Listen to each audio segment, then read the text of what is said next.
نیک عورت کسے کہتے بتائے گا؟ فالصالحات قانتات، سورہ نساء چل رہی ہے، فالصالحات قانتات حافظات للغیب بما حفظ اللہ۔ نیک عورتیں کون؟ جس کے اندر دو صفتیں ہوں، ایک قانتات ہو، دوسرے حافظات ہو۔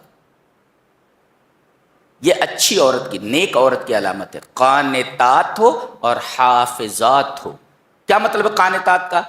اذا امرتها اطاعت کا، جب آپ اسے کسی چیز کا حکم دیں اس کی اطاعت کریں، شرط یہ ہے کہ وہ حرام کام نہ ہو۔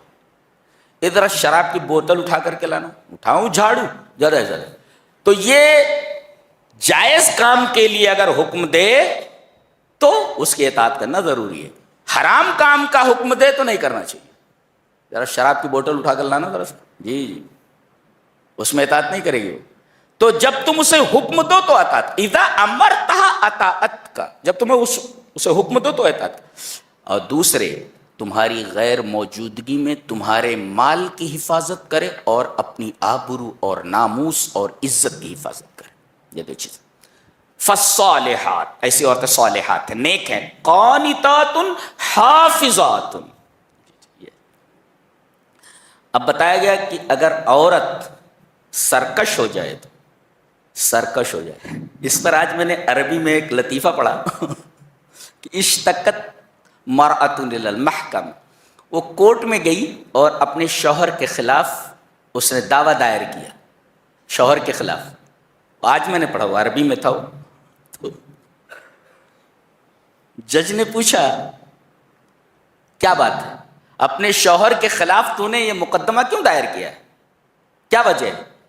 کہا کہ جب بھی میں کوئی ایسا کام کرتی ہوں جو اس کے مزاج کے موافق نہ ہوتا، مجھے کاٹ لیتا ہے، جیسے کتا کاٹتا ہے تو کاٹ لیتا ہے۔ جج نے پوچھا، آسک ہم وائی از دس اسٹرینج ایکٹ، یہ عجیب و غریب حرکت کاہے کو کر رہا ہے، یہ عجیب و غریب حرکت کاہے کی؟ وہ جب کوئی ایسا کام کرتی ہے جو تیرے مزاج کے موافق نہیں ہوتا تو تو اس کو کاٹ لیتا ہے۔ کہنے لگا یہ قرآن سے ثابت ہے۔ قرآن سے ثابت ہے کہاں؟ بولے اس آیت میں ہے، کیا ہے؟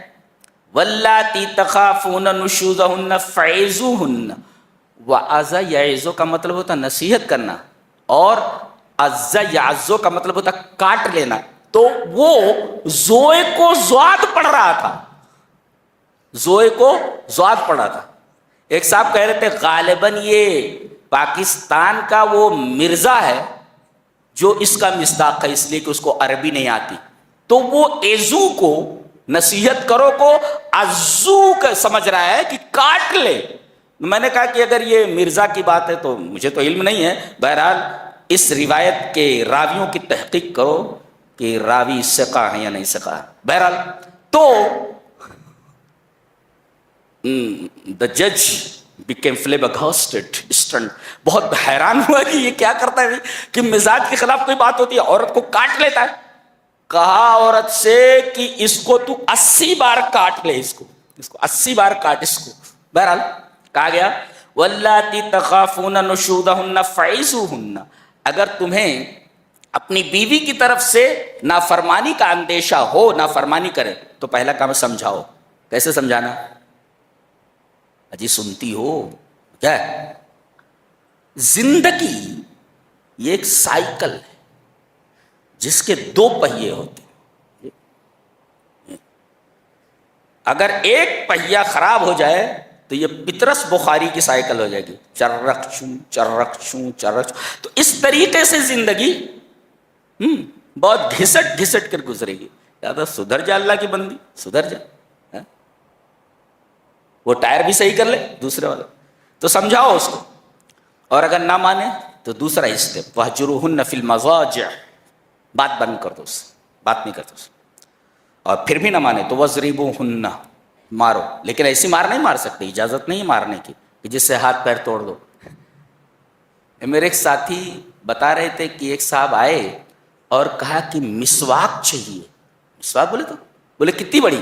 بولے اتنی بڑی مسواک چاہیے۔ اتنی بڑی مسواک؟ اتنی بڑی مسواک کیا کرے گا؟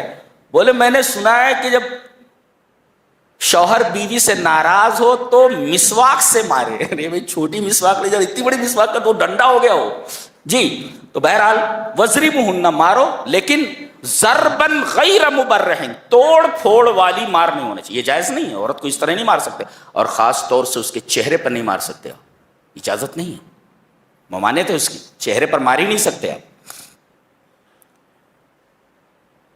پھر اگر وہ مان جائیں, یہ 3 اسٹیپ اختیار کرنے کے بعد, تو خامخواہ جھگڑے مت تلاش کرتے بیٹھو. صلح ہونے کے بعد بھی کچھ نہ کچھ نکالتا رہتا ہے, جی نکالتا رہتا ہے کچھ, وہ نکالنا نہیں. اچھا, اور اگر پھر بھی بات نہ بنے تو ایک حکم ادھر سے ایک حکم ادھر سے, بنے تو بنے ورنہ جدا کر دو. اس لیے کہ زندگی گھسیٹی نہیں جاتی ہے, زندگی جی جاتی ہے. لہٰذا گھسیٹ کر زندگی کو مت لے جاؤ, الگ ہو جاؤ, دونوں الگ ہو جاؤ.